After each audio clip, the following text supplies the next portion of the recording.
The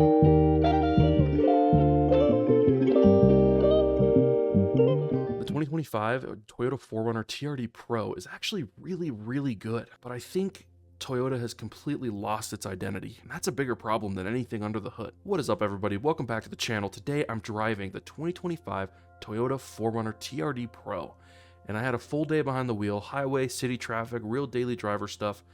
This video is really going to be for people who want to take this, daily drive it, and people who are car people. This isn't going to be a hardcore rock crawler review or an off-road type of situation. I'm going to be honest with you. This is one of the best driving 4Runners ever made. And it might also be one of the most disappointing Toyotas ever made. Let's start with the good, because there's a lot of it.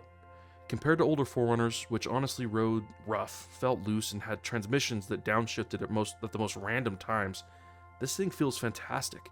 The new turbo 4-cylinder with hybrid tech delivers power smoothly, and the transmission is calm and composed. And shockingly, it actually sounds good.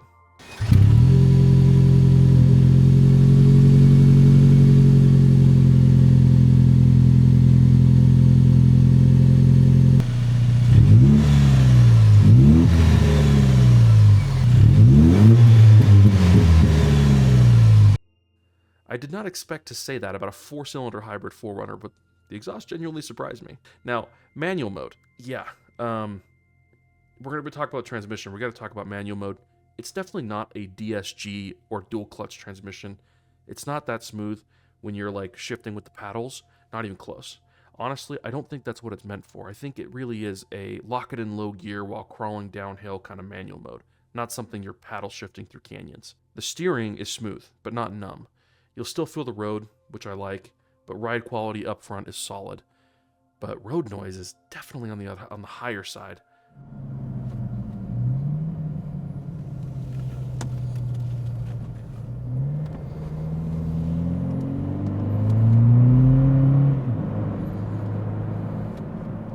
The brakes actually surprised me quite a bit. They're fantastic.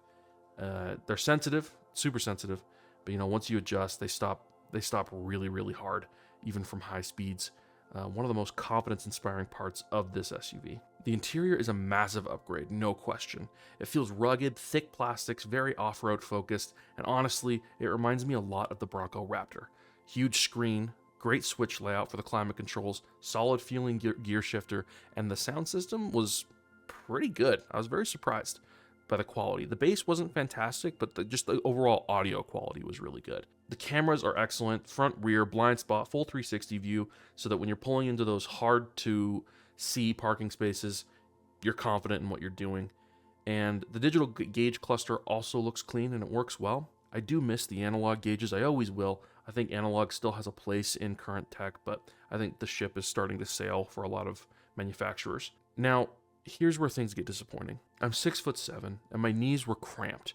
My head was touching the ceiling. This thing looks massive from the outside, but inside, it's not nearly as spacious as it should be. Here's the thing.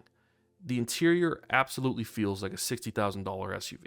Unlike, former 4Runners where you had the old tech, but at a high price tag. This one cost the owner $85,000 after dealership markup. $85,000.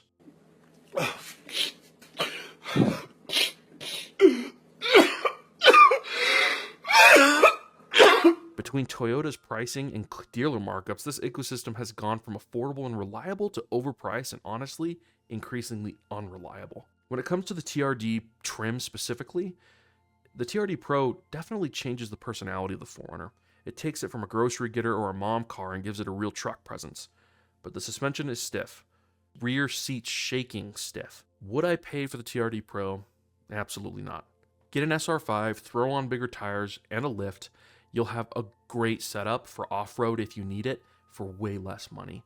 You just don't get some of the tech inside the cabin. I would cross-shop this with the Bronco Raptor, but honestly, I wouldn't buy either of them at their current price points. If you're asking me whether to buy a new 4Runner or like a used GX or older 4Runner, it depends on your budget and how you actually use your vehicle. My honest advice, if you want a new one, wait until like 2028 to pick one up. Let Toyota work out some of these reliability issues that these new 4Runners and Tacomas are already having. If I was going to give my overall score or verdict, Without price in mind, it's an 8 out of 10. With the price, it drops to a 6. Price has to be included on my rating. If you're on a tight budget or if you're tall, this is not the SUV for you. The 2025 Toyota 4Runner is a great but expensive SUV. The experience is fun until, like the owner, you're replacing a drive shaft at 4,000 miles and the dealership tells you the violently shaking seats are, quote, just how it is, end quote. Thank you so much for watching my review of the 2025 Toyota 4Runner. I had a really great time driving this car. A huge thank you to my friend Chris for letting me take it for a day.